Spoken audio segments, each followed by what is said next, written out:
दोस्तों, मेरे बैकग्राउंड में आप धुआं देख रहे हैं।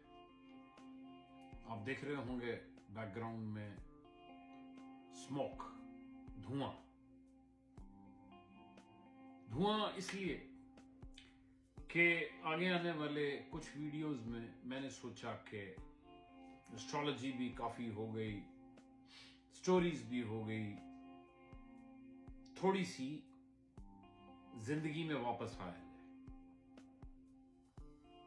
जिंदगी, आज की जिंदगी, आसमान की नहीं, जमीन की जिंदगी, बीते हुए कल की नहीं, आज की जिंदगी।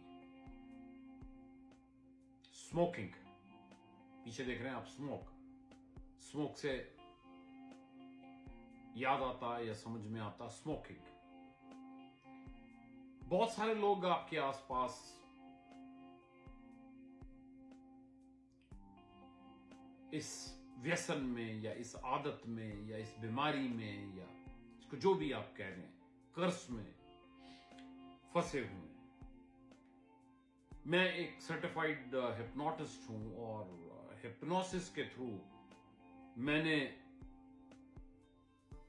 शायद हजारों लोगों को हेल्प किया हो या गाइड किया हो स्मोकिंग क्विट करने के लिए, राइट। और बातें तो बहुत लोग करते हैं, क्वेश्चंस तो बहुत लोग पूछते हैं। कुछ लोग अपने लिए पूछते हैं कि हम सिगरेट कैसे पीना छोड़े। कुछ लोग अपनी फैमिली मेंबर्स के लिए पूछते हैं कि हमारे फैमिली मेंबर वाले बहुत सिगरेट पीते हैं। कई बार ये होता है कि हमारा बच्चा जो है वो कोशिश कर रहा है लेकिन उससे छूट नहीं रही। कई बार इंसान कहता है कि मैं बहुत कोशिश कर रहा हूं लेकिन स्मोकिंग छूट नहीं रही। तो इसको थोड़ा सा स्मोकिंग को डिकोड करने की कोशिश करेंगे धीरे धीरे। कहानियां नहीं हैं, किस्से नहीं हैं, इसलिए वीडियोस थोड़े से छोटे होंगे, पर कोशिश करूंगा कि टू द मार्क रखा जाए।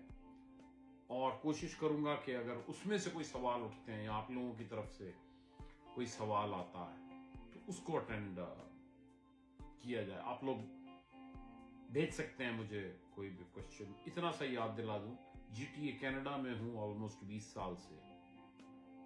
हिप्नोटिस्ट हूं, बिहेवियरल थेरेपिस्ट हूं, कोचिंग करता हूं, प्लस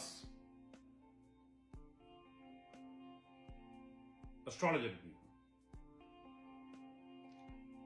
हम पूरी कोशिश करेंगे कि बात को स्मोकिंग के आसपास रखा जाए। तो जरा थोड़ा सा समझ लेते हैं कि स्मोकिंग में ऐसा क्या है जो एडिक्टिव होता है या स्मोकिंग से मिलता क्या है। स्मोकिंग में एक केमिकल होता है, उसको कहते हैं निकोटिन।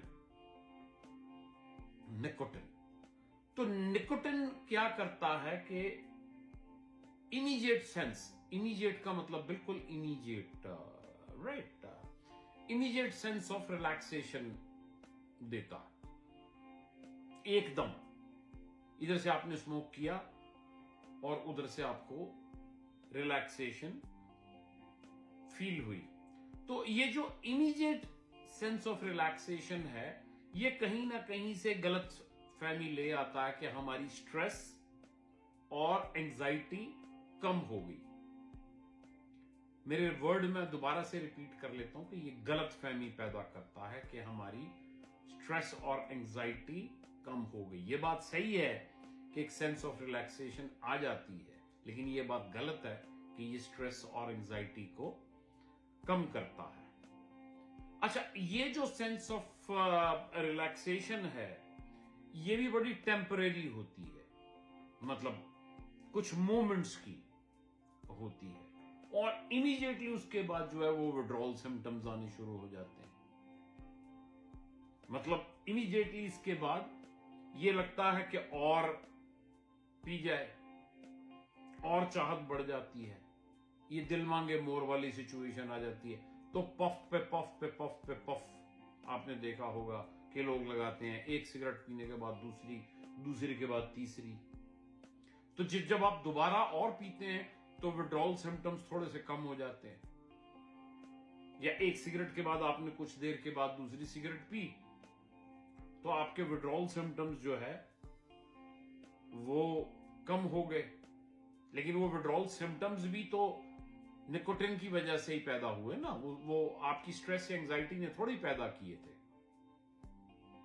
तो कुल मिलाकर आप एक ख्याली दुनिया में पहुंच जाते हैं और उस ख्याली दुनिया में बने रहने के लिए अपने आप को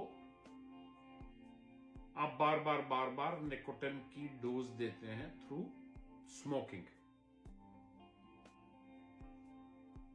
स्ट्रेस और एंजाइटी कहीं नहीं जा रही, आप एक ट्रैप में फंस गए। अब पिएंगे तो विड्रॉल सिम्टम्स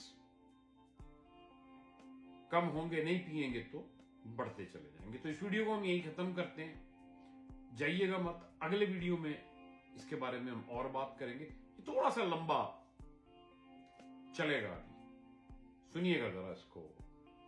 अभी के लिए थैंक यू। कोई क्वेश्चन हो तो जरूर पूछें।